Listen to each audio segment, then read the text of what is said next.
Estás escuchando Cuadernos de Viaje, una sección de Ateneo de Saberes. Acompáñanos y recrea la experiencia vivida en otros lugares y culturas por aquellas personas que han tenido a bien compartirlo.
Era un proyecto que tenía el pueblo ya hace mucho tiempo y con un dinero que dio Diputación en el 2018 se abrió el museo. Era pues una manera de quedar constancia lo que había sido el Mimbre para Villaconejos.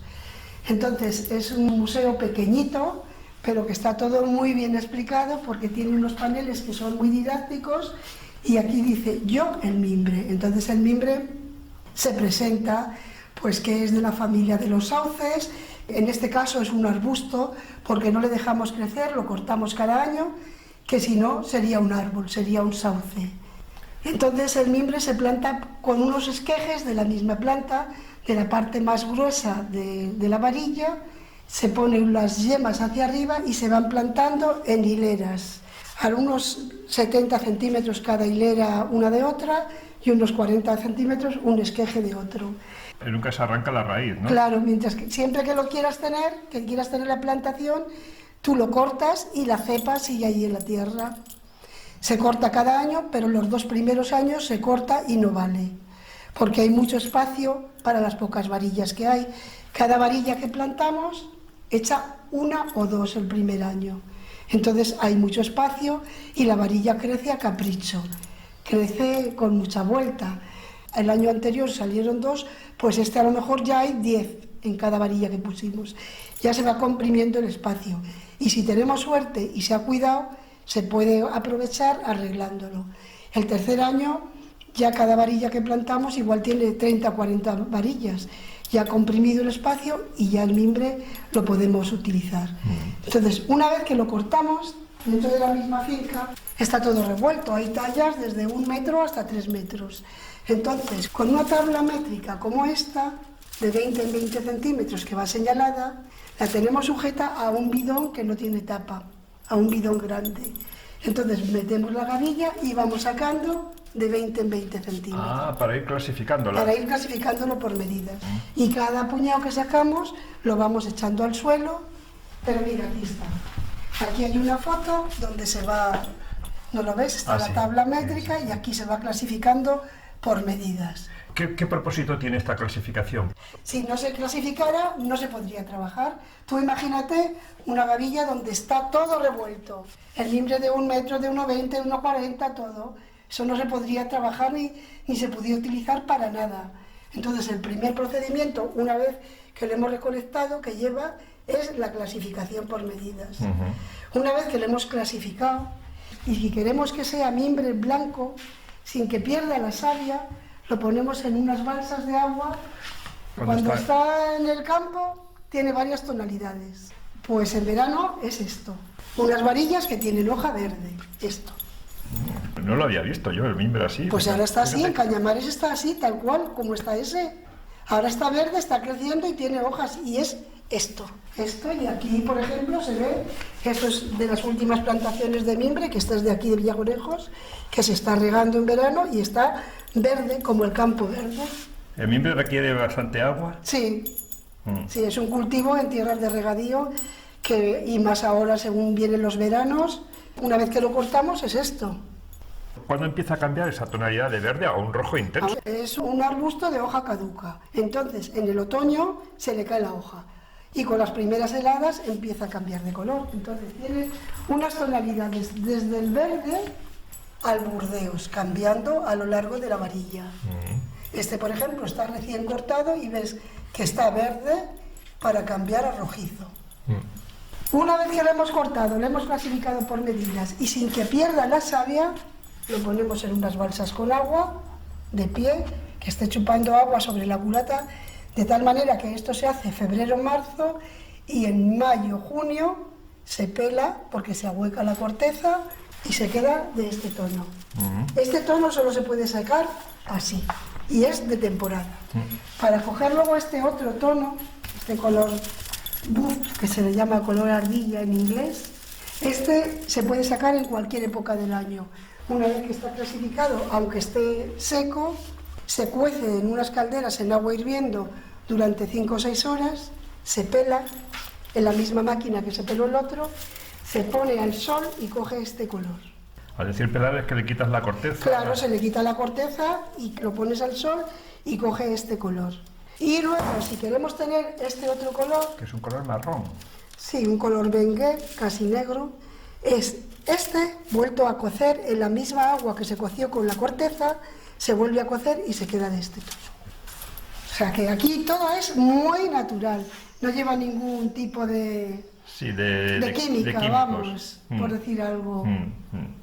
Y ya te he dicho la plantación hay que cuidarla, hay que regarla, hay que curarla porque ahí está el barrenillo, hay ciertos bichos que le atacan y luego hay que cavarla, hay que quitarle las hierbas. O sea, lleva un proceso largo y duro, es muy trabajoso. Por parte de la plantación, ¿qué existe? La gente que hace solamente los cultivos. Sí, están los agricultores que hacen el cultivo y algunos de ellos hacen toda esta transformación también.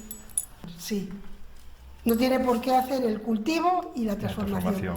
Ahora en este caso, la gente que tiene mimbre, la poca gente que se dedica a ello, tiene el cultivo y la transformación. Tiene esto. También hay alguien que tiene un poco de cultivo y no hace la transformación. Antiguamente aquí se recolectaban 3 millones de kilos de mimbre, en Villaconejos solamente. Pero debía ser una de las zonas de mayor producción. Pues era la zona de mayor producción. Además tenemos una vega que mira, es que se te pierde la vista, de aquí al Balate, y hicimos un sondeo para regar, y bueno, hubo unos años que fue un boom, venía la gente de otros pueblos al cultivo, a cavarlo, luego a la transformación, y luego pues se exportaba mucho, claro. Ahora hay pocos artesanos, va a haber problemas para encontrar el mimbre, pero nosotros hasta hace 4 años Teníamos nuestra plantación, hacíamos todo el proceso. Teníamos la plantación, hacíamos el cultivo y hacíamos la transformación. Y hace 4 años la plantación estaba vieja y ya la quitamos. Ya. Entonces ahora lo tenemos que comprar. Sí. Y hay unos problemas como no te imaginas. Ya. Porque se ha doblado el precio del mimbre, no hay, para conseguir blanco te ves y no te cuento, muchas veces la que tenemos que pasar, que el tener la plantación, los artesanos que éramos en su momento, era para evitar todas estas cosas, la especulación, porque a lo mejor tú comprabas este año el mimbre a 150 pesetas, cuando era pesetas, empezabas la campaña a 150 pesetas y la terminabas a 3 euros. Entonces tú has pasado un presupuesto para todo el año y tú no puedes cambiar. Y si una pieza lleva 5 kilos y eran 500 pesetas en lo que incrementaba, pues estabas haciendo el año de aquella manera. Que no te salían las Claro. cuentas. Es que ahora ya no quedan artesanos en la zona. Los únicos artesanos que quedamos soy yo prácticamente, porque no queda más artesano, no queda más taller. ¿En qué consiste pasar de una fibra natural a...? Pasas de una fibra natural que tenía corteza a quitarle la corteza. Vale. Y ya la tenemos sin corteza y está listo para llevarlo al taller. Directamente así. No... Tal cual está, No. lo meteríamos en agua, dependiendo la pieza que vayamos a hacer, cogeríamos la talla necesaria para ese objeto. Lo metemos en agua, dependiendo, por ejemplo, lo tendríamos 4 horas y este otro lo tendríamos hora y media. Sí. ¿No se llega a cortar transversalmente haciendo tiras? Sí, también. Hay otra opción, que tiene que ser el mimbre de 3 metros, el que se abre y se hace tiras. Esas tiras se utilizan, por ejemplo, para ese cubre radiador Vale. que hay ahí, está hecho con las tiras. Eso Realmente, se mete en una máquina y dependiendo del grosor que tenga el mimbre, lo abre en 2 o en 3. ¿Hasta en 3? Hasta en 3. Eso ya te digo que se utiliza para forrar las patas de los sillones, para hacer las mesas, para hacer los cubreradiadores. ¿Y esto siempre, incluso antiguamente, se ha hecho con una máquina o Antiguamente había algo, algún artilugio manual una que lo herramienta abría, sí, que lo... que lo abría. Y si yo no me recuerdo, yo cuando me recuerdo ya estaban las máquinas. También te digo que el cultivo es algo que es tradición, pero no tradición de 100 años, no. Como mucho, el cultivo 100 años y la artesanía bastantes menos.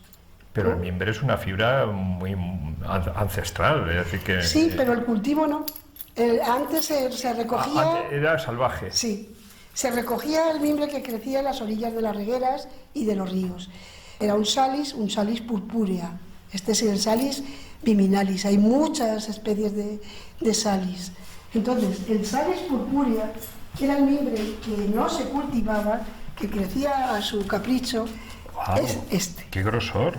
Es un mimbre grueso y cortito. Cortito, y era un mimbre muy curvado, pero muy duro, que tenía mucha madera. Tenía Y una también con las manos se trabaja, ¿no? Sí. Hay que tener fuerza para trabajar. Bueno, este es muy duro. Antiguamente, esto te estoy hablando antes de empezar a comercializar de alguna manera con el trabajo de la artesanía. En cada pueblo había 1 o 2 artesanos que no se dedicaban exclusivamente a la artesanía. Era gente que había aprendido de alguna manera y como no había plásticos como ahora, los envases, por ejemplo, era el cesto que se utilizaba para transportar la uva a la bodega para hacer el vino. Entonces, siempre, claro, no había plásticos, este era el cesto que se utilizaba para recoger aceituna. Este es más moderno y este es uno más antiguo, un tradicional. La cesta de la merienda. Esta es la cesta ferroviaria, que entonces los ferroviarios pues no había los tuppers ni las bolsas termos y aquí llevaban su comida los ferroviarios, que se sigue haciendo y se sigue vendiendo. Esta es una cesta que se utilizaba antes para ir al huerto, para coger la uva. Esa es la de las patatas, que tenían en casa las patatas, pelaban las patatas y aquí... Sí. Esta es la cesta que utilizaban también pues para ir a lavar, a llevar la ropa. Claro, entonces no había... Pero en cada pueblo había un artesano que abastecía a la gente del pueblo de los útiles necesarios. Yo recuerdo aquí un hombre muy mayor que hacía los cestos de la aceituna. Cuando yo empecé, por ejemplo, a trabajar, aquel señor hacía estos cestos, ya no los hacía bien, porque igual tenía 80 años y no tenía fuerza en las manos. Y aquel hombre aprendió en la guerra. Fíjate. Aprendió en la guerra a hacer mimbre. Hacía unas cestas más bajas que aquella y así grandes, que le llamaban terretas. Y era para sacar la tierra de las trincheras y los cantos y lo que hubiera allí. Entonces el hombre ese, claro, y más gente, el hombre muy cuco aprendió a hacerlo porque así no tenía que salir fuera. Sí. Estaba allí haciendo las terretas. Sí. Todos estos artículos que vemos aquí tienen la base de que es el mismo tipo de mimbre, ¿no? Vamos a ver, en este momento lo que hay aquí, este es purpúrea y a lo mejor aquel también. Sí. Todo lo demás es el Salis viminalis, es del cultivo de ahora. Este era un mimbre que no se cultivaba, por eso lo ves. Con un grosor que no es el que estamos acostumbrados a ver. Claro, normalmente el cultivo se hizo para obtener un mimbre más fino, que fuera ideal para la artesanía. Sí. El mimbre es más igual, entonces tú te pones a hacer una cesta y pones todos estos y son iguales. De la otra manera, pues seguramente no lo he mirado bien, pero aquí te puedo asegurar que son todos gordos y de vez en cuando hay uno que es más fino. Sí, hay distintos grosores. Porque es un mimbre que no se cultiva, entonces claro, ha crecido a su capricho. Incluso las butacas estas de mimbre, que es la clásica, la tradicional, parece como que fuesen distintos grosores, ¿no? En algunas partes. Normalmente en los sillones siempre se ha escogido el mimbre mucho y se ha puesto siempre igual de grueso. Lo que pasa es que el mimbre tiene una peculiaridad, que si te das cuenta, por la parte de abajo es muy grueso y por arriba muy fino. Sí. Entonces, normalmente se hace que se coincida en el tejido. Cuando se termina en grueso, se empieza en grueso. Cuando se termina en fino, se empieza en fino. También es verdad que a veces no te pinta igual y ves uno, como tú hubieras dicho, que está muy grueso al lado de otro fino. Sí. Pero es por eso, porque el mimbre es totalmente desigual desde la parte de abajo a la parte de arriba. Esa es la diferencia que tiene con muchas fibras vegetales de las que hay, de estas que vienen de importación, que son tiras, que son por todo igual. Entonces a la hora de trabajarlo, pues son más fáciles de trabajar, pero tienen menos madera que el mimbre. ¿Cuál es la demanda que tiene el mimbre actualmente aquí en España? ¿De qué zonas son las que tiran más de esta fibra? El mimbre de Cuenca es, por excelencia, tiene su sello, aunque no lo lleve puesto. Tú vas a Alemania y el mimbre de Cuenca. Es reconocible. Sí, por la calidad que tiene. Aquí el verano es muy caluroso, entonces lo riegas y crece. Pero luego, para que la madera se contraiga y sea buena, los inviernos son muy fríos aquí. Entonces las heladas y todo esto que hay... Bueno, el mimbre aquí, cuando estaba en La Vega, era algo espectacular. Es una pena que no se explotara paisajísticamente.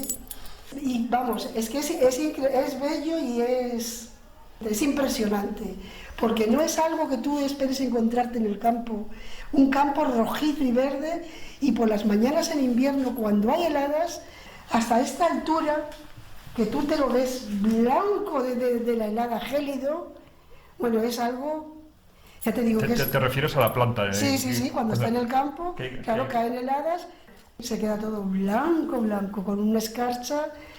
Eso es un espectáculo que lo vamos a ver ya poco. Porque es que yo, no es porque sea mi pueblo, pero como La Vega de aquí no había otra, porque en Cañamares La Vega no está concentrada. Entonces son parcelas muy pequeñitas y te encuentras a lo mejor que tienes 10 metros de mimbre cultivado y luego te encuentras 3 metros de mimbre que está allí perdido sin cultivar y dejado perder, ¿entiendes? Y aquí era todo, es que todo, se hacían tratamientos comunitarios en verano, pasaba un tractor todo el camino echando polvos para el insecto que ataca en verano. Eso es algo que ya no se va a ver. Y la cantidad de dinero que entraba en el pueblo. Que entonces, pues, gente de mi edad, nos quedamos mucha gente en el pueblo por el trabajo que había. Tú no te forjabas en tu cabeza que tenías que buscarte la vida en otro sitio cuando la tenías aquí. Sí. Bueno, el secar el mimbre se vería también en los campos. Había 2 o 3 almacenes que se lo compraban a los agricultores y lo hacían ellos el proceso. Sobre todo, este proceso de la caldera lo hacían los almacenistas. Sí. El del blanco no. Yo me acuerdo, mi padre a lo mejor tenía 20.000 kilos de mimbre y él lo empozaba, hacía el empoce y lo pelábamos en casa. Y como él, había mucha gente en el pueblo. Entonces era un dinero extra que entraba a la casa. La agricultura no daba mucho y luego el mimbre era un dinero extra. Sí, sí. El proceso de cultivo, transformación y el producto, para el que simplemente cultivaba, era temporal ese proceso de trabajo, Sí, porque la gente tendría que dedicarse el resto del año a otra Eran cosa. agricultores que tenían su oliva, entonces el tiempo de la oliva se iban a la oliva. Cuando llegaba el mes de enero, que ya a lo mejor habían recogido la aceituna en febrero, se ponían a recolectar el mimbre. Entonces, en febrero y marzo lo recolectaban y lo clasificaban. Y luego, en mayo, junio, dedicaban otras 2 o 3 semanas a quitarle la corteza y dejarlo en blanco. Son trabajos de temporada que a lo mejor te ocupan pues un mes, por ejemplo, en la recolección y en la clasificación, y otro mes en quitarle la corteza. Sí. Te ocupaban 2 meses al año. Aparte de días, luego, por ejemplo, en verano, pues cada semana ibas a regar un día, pero como era un riego por aspersión, Sí. abrías, volvías y cerrabas. Y a cortar en las hierbas, pues entonces tenías más tiempo, Sí. a lo mejor en mayo ibas de vez en cuando, el día que te sobraba de otra cosa. Entonces el agricultor que tenía unas parcelas de mimbre era cerealista también y tenía aceituna también, o sea, era pues Claro, un agricultor. Exacto, que iba cubriendo el curso del año con distintas actividades justamente, agrícolas. Cada época tenía su trabajo, igual que ahora. Pasamos a la parte de artesana. Pues una vez que ya tenemos toda esta transformación, esto venía a parar a la artesanía. Aquí los talleres empezaron, pues a lo mejor a partir del año 60, 60 y tantos. ¿Quieres decir que anteriormente la gente simplemente exportaba o vendía, Sí, se vendía el mimbre a fuera. terceros y, Sí. y se despreocupaba de... Sí.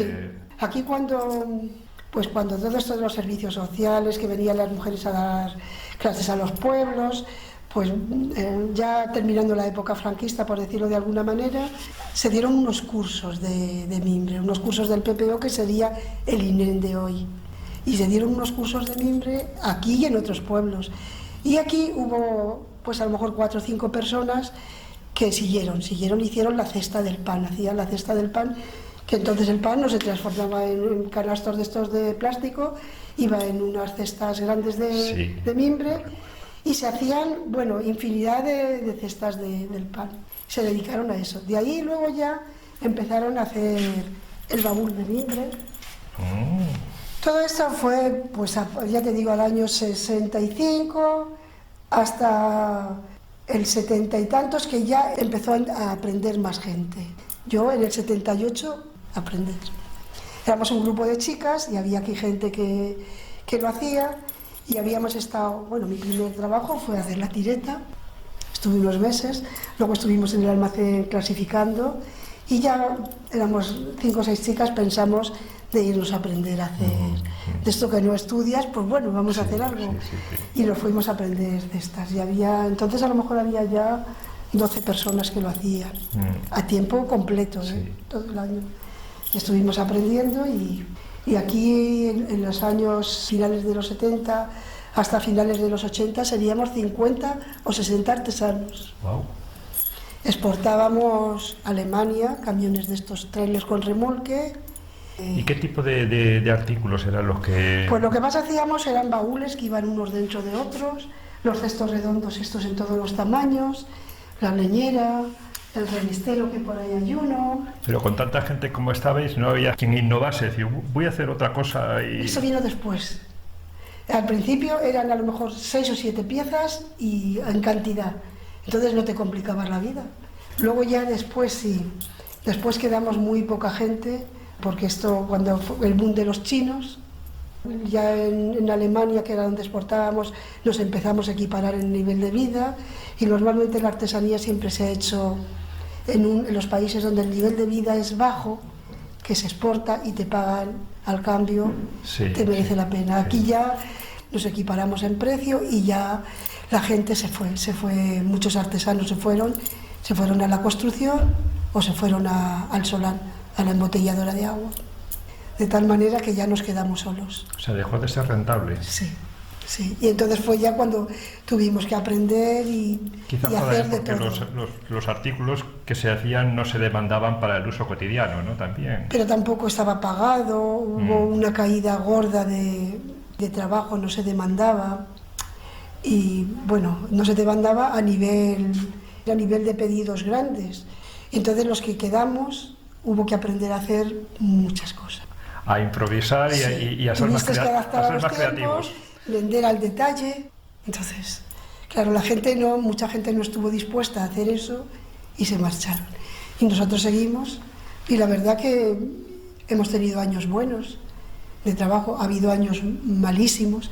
La crisis de 2008 fue brutal para todo el mundo, pues imagínate para la artesanía, un trabajo que no es necesario, que no es de primera necesidad el artículo. Ahí las pasamos mal. Y hemos estado subsistiendo hasta aquí. Sí, sí.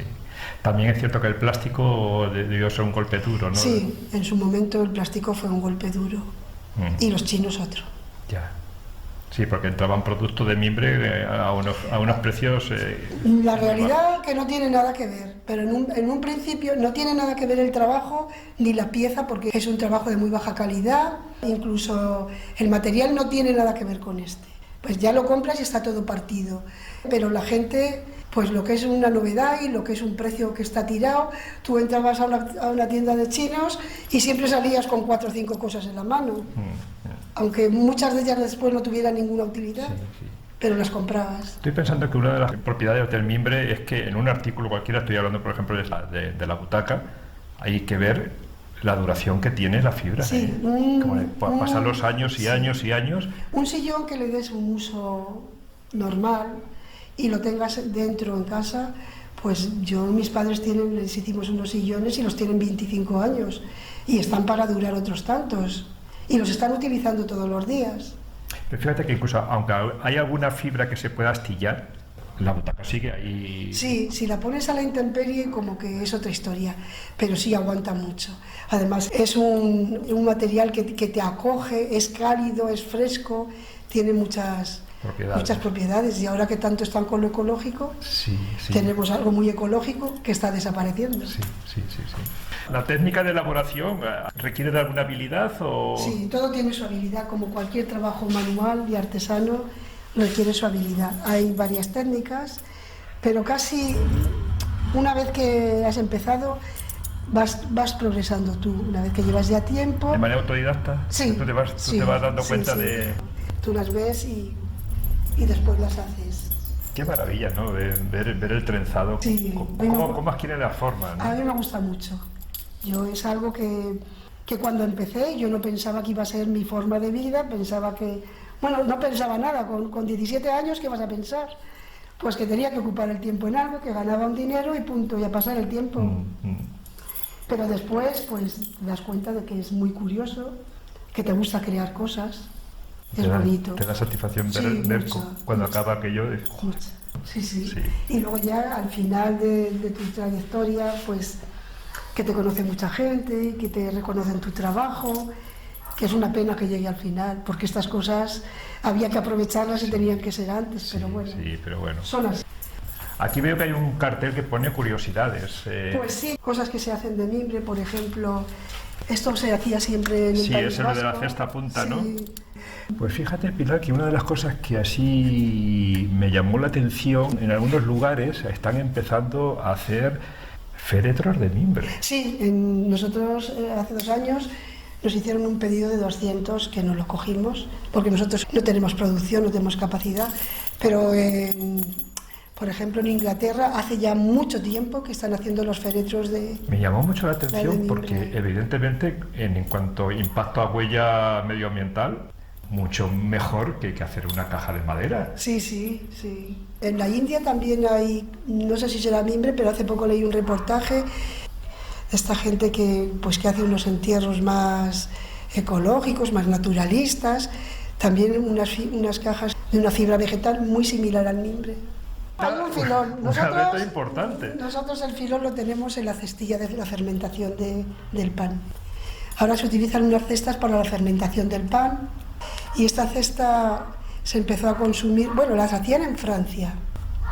Y a través de un programa de televisión que había en Telemadrid, entonces me llamó un día, mira, estoy trabajando en mi cámara y yo, dice, quisiera ir porque me he convencido a la productora de ir allí para que salgáis. Y lo vio una señora que estaba viendo la tele y que sus hijos se dedicaban, habían montado una panadería y estaban comprando los cestillos estos en Francia. Y la señora cogió... El contacto. Sí, cogió, pues mira, en Villaconejos hay un taller, miraron en internet y me llamaron. Oye, mira, que hemos visto que trabajáis en mimbre y nosotros estamos comprando unas cestas en Francia y te podemos ir y ver lo que hacéis. Digo, sí. Venir, dice, pues ahora mismo salimos para allá. Entonces me dijo más o menos lo que quería y en el tiempo que tardaron en venir yo le había hecho una. No de las medidas que ellos la querían, pero similar. Y cuando la vieron, bueno, se quedaron y ya me dejaron las muestras. Esto fue en el 2017 y empezamos a trabajar con ellos con un contrato de exclusividad. ¿Por qué esa cesta, digamos, le es útil? Pues es un material que es muy transpirable y encima es muy rígido. Tiene mucha resistencia, va forrado con una tela de lino natural, entonces ahí pone la masa y ahí la tienen fermentando. Pues esto de las telas lo he aprendido yo de ellos, ¿sabes? Del que te lo dice, que no te dejas, te lo dicen. Fíjate. Que quieren, ellos guardan su secreto. Pero mira por dónde la vida te va llevando a... Sí, yo pienso que siempre, en cada época, hay un producto que tira para que sigas ahí.